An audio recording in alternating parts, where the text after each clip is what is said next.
Anda kembali lagi bersama kami pemirsa di sini di News.pol. Dan kalau kita ambil tema kita malam hari ini adalah Republik Anti Stres. Walaupun sebenarnya Republik kita mungkin agak sedikit stres ya dengan percepatan ekonomi yang mungkin sangat lambat. Kemudian ada juga berbagai macam masalah politik. Tapi bolehlah kalau kita menyebutkan Republik kita ini sebenarnya Republik yang harus anti stres. Begitu ya Bang Ege ya?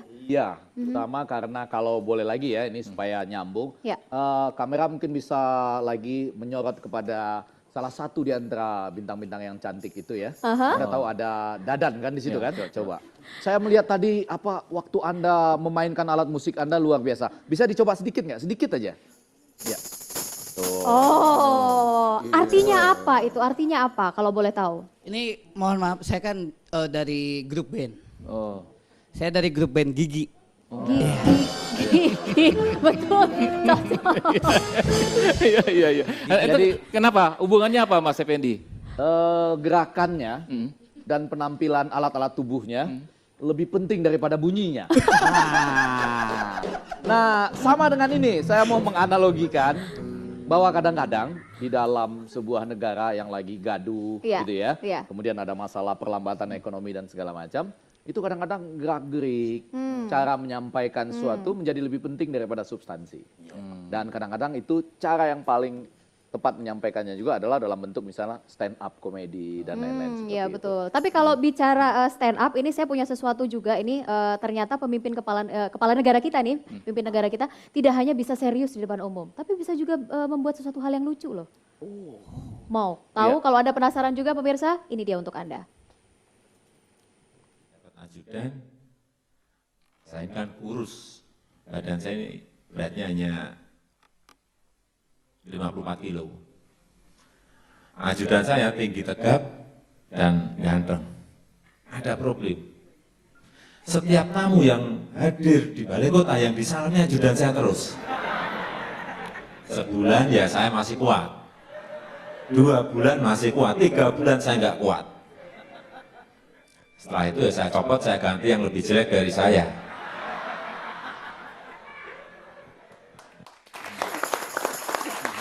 Ya, sisi lain dari seorang kepala negara. Mas Effendi, di Amerika itu juga ada tradisi setiap tahun presidennya itu melakukan stand up komedi. Iya. Ya, setiap tahun gitu ya. Dan itu juga sangat lucu sekali. Dan baru saja Obama ya terakhir melakukan stand up komedi yang luar biasa. Jadi kalau diterapkan di Indonesia boleh dong. Boleh, mungkin setiap apa ya? Setiap apa Pak enaknya? Seminggu sekali. Seminggu sekali ya. Pak, kalau seminggu sekali nanti kerjanya gimana dong? Loh, enggak, itu kan sebuah hiburan. Oh, sebuah hiburan. Yang namanya humor itu penting sekali. Saya agak setuju dengan Iya. Pak, nama Bapak? Saya Wikileaks ya, saya agak setuju. Dulu pada waktu presiden kita Abdurrahman Wahid Iya. atau Gus Dur, wah itu kita setiap hari Jumat sering sekali mendapatkan bahan-bahan stand up komedi dari Iya. Gus Dur ya, almarhum Gus Dur, luar biasa ya. Oke, nanti mungkin bisa itu ya menjadi masukan kalau seminggu sekali bolehlah presiden kita atau pemimpin kepala negara kita juga menjadi seorang stand up begitu ya. Dan saya bisa mengirim lewat ini, Pak. Apanya? Lewat Ngirim apanya? Ngirim apanya? Twitter bisa. bisa ya? Twitter itu kan transformasi informasi swanter. Itu Twitter. Apa? Transformasi informasi swanter. Itu Twitter. Iya. Loh, karena banyak yang sukses loh. Iya, betul, Loh, betul. Obama itu bisa menjadi presiden karena lewat Twitter. lewat YouTube. Indonesia pakai YouTube banyak yang sukses. Oke, saya tunggu itu. Itu salah nanti. satunya. Salah satunya. Wakil presiden kita sukses jadi wakil presiden karena lewat YouTube. Siapa itu? YouTube kalah. Ya kan? Loh, iya kan? Dulu wakil gubernur Jawa Barat juga berasal lewat YouTube. Oh, yang ini Iya. siapa namanya? Dede YouTube. Dede Yusuf, Pak. Sampai Ustadz Oh, Ustadz tuh, Oke, Ustadz. oke. Nih, biar. sukses pakai YouTube. Siapa Iya, itu? Di YouTube Mansur itu. Oke. Sebentar. Saya mau mengundang narasumber saya. Kira-kira kalau narasumber saya ini akan terkenal nggak dengan YouTube dan juga Twitternya? Nah, langsung aja kita panggilkan. Ini dia ada Kodari, seorang Muhammad Kodari. Selamat malam, Kodari. Nah, kalau boleh di samping sebelah kiri saya. Thank you. Kira-kira dari pandangan Anda akan terkenal via YouTube atau Twitter?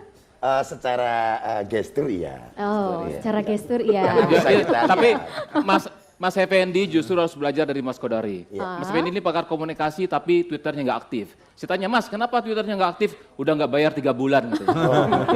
Itu enggak, itu. Oke, malam hari ini sudah ada Mas Kodari bergabung sama kita. Kalau kita lihat di tema kita malam hari ini adalah Republik Anti Stres. Jadi kalau boleh cerita sebenarnya Republik kita ini udah stres atau memang butuh bener Republik Anti Stres? Saya kira memang Republik ini harus memerlukan adanya Effendi Ghazali, Iwelwel, dan Wiklik. Wiklik. Dikalikan 2, dikalikan 10, dikalikan 500. Berarti memang Republik ini membutuhkan ya obat dari kondisi stresnya sekarang Itu ini. artinya bahwa Republik ini diakui oleh Kodari, salah seorang peneliti dan juga mempunyai lembaga survei untuk mengetahui persis perasaan publik itu, bahwa Republik ini sedang stres.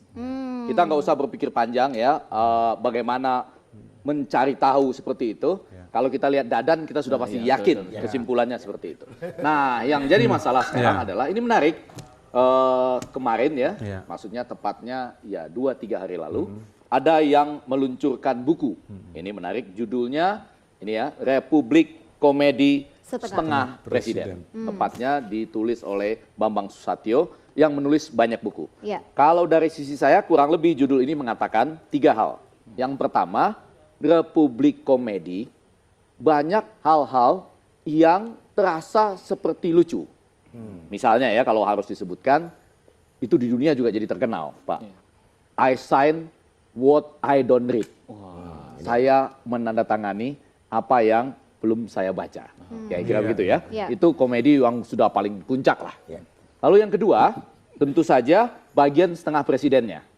Ada kesan bahwa seakan-akan karena tekanan partai-partai politik dan orang yang sudah berjasa selama masa kampanye tertekan. Jadi tidak full presiden, tetapi setengah presiden. Ya. Sehingga di wajahnya pun kelihatan seperti setengah. Nih, yang sebelah sini ya.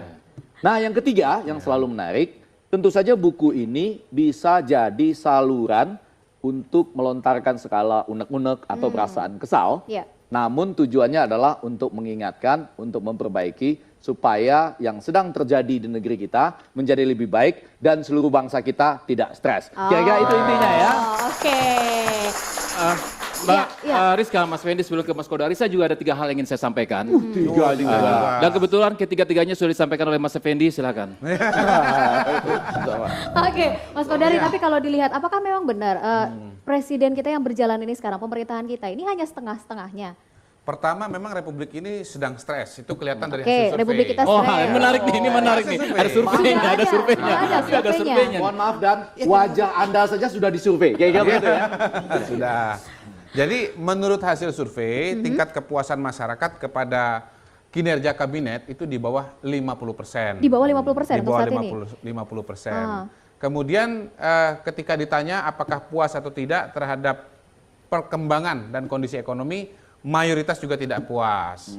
Jadi ya memang masyarakat sedang stres. Stres harga BBM naik, stres transportasi naik, stres harga beras naik, ya. Jangan-jangan stres juga SPP naik. Nah, karena di sini banyak mahasiswa, ya. Jadi memang Republik ini membutuhkan 2 hal. Pertama, perbaikan kinerja. Yang kedua, membutuhkan humor. Nah, biasanya makin stres makin memerlukan humor. Jadi kalau Wiklik ya. Wiklik makin laku, itunya Republik makin stres. Artinya begitu.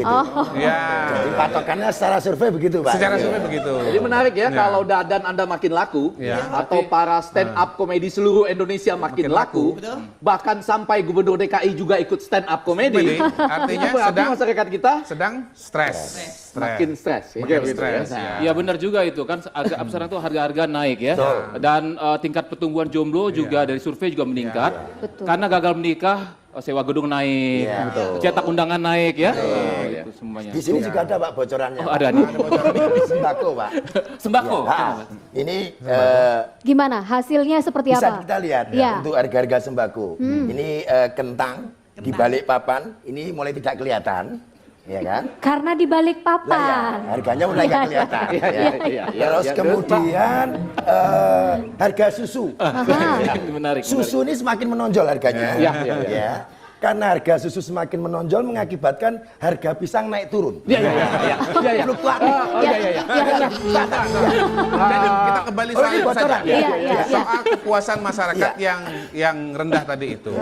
Bisa disebabkan oleh banyak hal. Pertama bisa karena kondisi ekonomi di dunia internasional dari mana tempat Bapak berasal itu.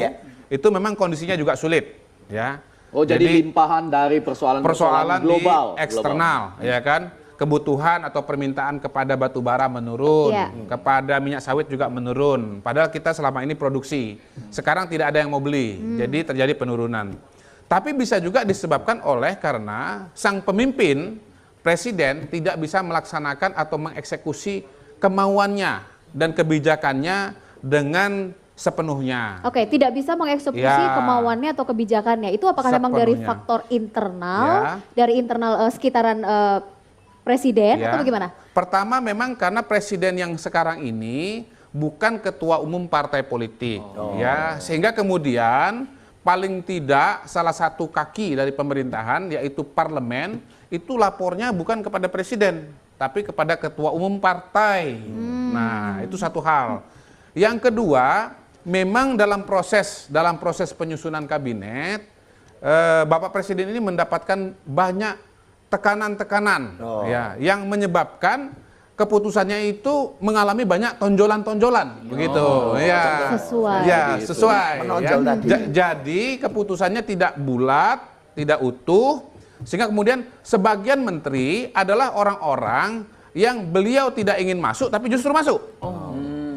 Nah, sementara orang-orang yang pengen menteri beliau masukkan tapi tidak bisa masuk, begitu. Sehingga akhirnya kesannya jadi setengah presiden. Di situ kesannya jadi setengah presiden, kemudian setengah kabinet, setengah kebijakan, dan setengah kesejahteraan. Lalu apa jadinya kalau semua jadinya setengah-setengah? Yang paling bahaya adalah kalau rakyat jadi setengah mati. Nah, itu yang bahaya. Sebelum kita setengah mati, kalau kita break dulu gimana nih? Supaya kita lebih segar lagi gitu ya. Supaya kita jangan setengah gigi. Tapi sebelum break itu masalah ketua umum partai tadi, udah ada solusi sebetulnya. Gimana? Itu para pedagang yang di Tanah Abang, ingin mengangkat Pak Jokowi menjadi ketua umum partai grosir, tapi belum ada jawaban. Oke. Ya baik, pemirsa jangan kemana-mana, News.pol akan kembali hari lagi ke hadapan Anda sesaat lagi. Dengarlah sayangku, aku mohon kau menikah denganku. Oh ya, hidup